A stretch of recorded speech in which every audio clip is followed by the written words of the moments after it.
बिस्मिल्लाहिर्रहमानिर्रहीम। अस्सलाम वालेकुम दोस्तों, कैसे हैं आप सब। मैं हूं अकील इदरीस और आप देख रहे हैं अकील इदरीस फूड सीक्रेट्स। तो आज मैंने सोचा क्यों ना स्टूडेंट्स के साथ कोई अच्छी सी रेसिपी शेयर की जाए। तो आज मैं बहुत ही आसान और बहुत ही इजीली बन जाते हैं आपको सेवर फूड पुलाव कबाब बनाना सिखाऊंगा। तो चलें चलते हैं, स्टार्ट करते हैं अपनी रेसिपी को। तो बहुत ही आसानी से बन जाते हैं। एक पाव मैंने यहाँ बीफ लिया है। ये मैं तमाम की तमाम चीज़ें जो भी मैं लूँगा कुकर में ही ऐड कर रहा हूँ। आप भी डायरेक्ट टू कुकर में ऐड कर सकते हैं।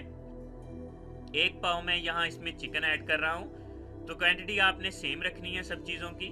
तो एक पाव मैं यहाँ पे चने की दाल ऐड कर रहा हूँ। ये 3 से 4 घंटे मैंने भिगो के रख दी थी। एक बादियान का फूल मैं इसमें ऐड कर रहा हूँ। बादियान के फूल की खुशबू बहुत ही अच्छी लगती है कबाब में, अगर बादियान का फूल कबाब में ऐड कर दिया जाए। तो यहाँ पे 4 बड़ी इलायची मैं इसमें ऐड कर रहा हूँ। एक दालचीनी का टुकड़ा मैं इसमें ऐड कर रहा हूँ और 4 छोटी इलायची मैं इसमें ऐड कर रहा हूँ। 3 से 4 अदद मीडियम साइज के प्याज मैंने इसमें ऐड कर दिए हैं। थोड़ा सा लहसुन और 4 हरी मिर्ची इसमें ऐड कर रहा हूँ। एक टमाटर मैं इसमें ऐड कर रहा हूँ, मेरा फेवरेट। तो पानी इसमें आपने ज़्यादा ऐड नहीं करना। ये 4 लौंग मैं इसमें ऐड कर रहा हूँ।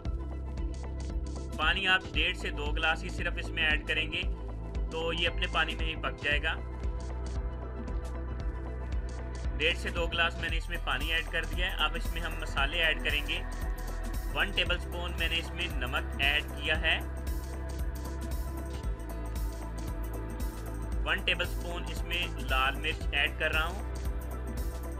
1 टेबलस्पून जीरे और खुश्क धनिया का पाउडर इसमें ऐड कर रहा हूँ। हाफ टेबलस्पून मैंने इसमें ब्लैक पेपर ऐड किया है। हाफ टेबलस्पून मैंने इसमें हल्दी ऐड कर दी है। ये थोड़ा सा गरम मसाला पिसा हुआ आप इसमें ऐड कर सकते हैं।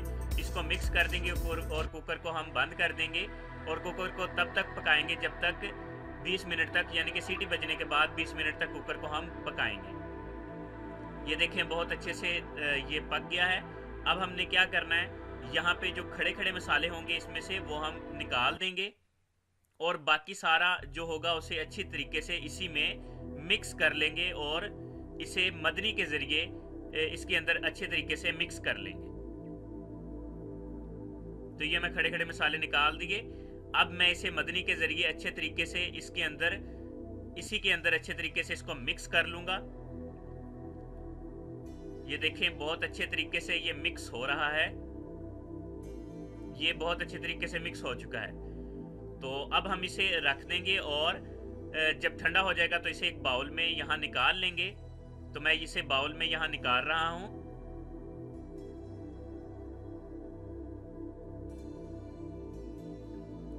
अब अंडा ऐड करने के 2 तरीके होते हैं। या तो आप इसकी कबाब बना लें और अंडे में डिप करके उसे फ्राई कर लें और या अंडा इसके अंदर डाल दें। तो मैं इसके अंदर अंडा मिक्स कर रहा हूँ। इससे ज़्यादा खूबसूरती आती है अगर अंडा इसमें मिक्स कर दिया जाए। तो मैं अंडे को इसके अंदर मिक्स करके यहाँ पे इसके कबाब बना लिए हैं मैंने। यहाँ पे ये देखिए कितने खूबसूरत इसके कबाब बन चुके हैं। अब इन कबाब को एक पैन में लेंगे और अच्छे तरीके से फ्राई करेंगे। तो पैन में मैंने 4 से 5 टेबलस्पून कुकिंग ऑयल ऐड कर दिया है। अब मैं बड़ी ही खूबसूरती के साथ इसमें कबाब्स को ऐड कर दूंगा।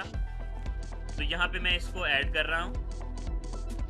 बड़ी खूबसूरती के साथ और नफासत के साथ आपने इसको इसमें ऐड कर देना है। तो मैं इसकी साइड्स पलट के दिखाऊंगा आपको। तो बहुत ही खूबसूरत लगते हैं। आप इसे जब इसकी टिक्कियाँ बन जाएं तो इसे आप रख भी सकते हैं। 3 से 4 माह तक आप इसे फ्रीज कर सकते हैं। इसे कुछ नहीं होता। तो इजीली जब आपको चाहिए आप निकाल के इसे इस्तेमाल कर सकते हैं। तो ये देखिए मैंने पैन में इन्हें डाल दिया है। तो अब मैं इसकी साइड्स आपको चेंज करके दिखाऊंगा, बहुत ही खूबसूरत लगेंगे। ये देखें कितने खूबसूरत लग रहे हैं यहाँ पे इसकी साइड्स। अगर मैं अंडा इसके ऊपर लगा के इसे फ्राई करता तो इतनी खूबसूरती ना आती। तो अब हम चलते हैं फाइनल लुक की तरफ। इसे प्लेट में निकालते हैं और ये देखें कितने खूबसूरत लग रहे हैं यहाँ पे। तो ये बहुत ही मज़े के बनते हैं। आप लोग ज़रूर ट्राई कीजिएगा। तो चलिए ओके।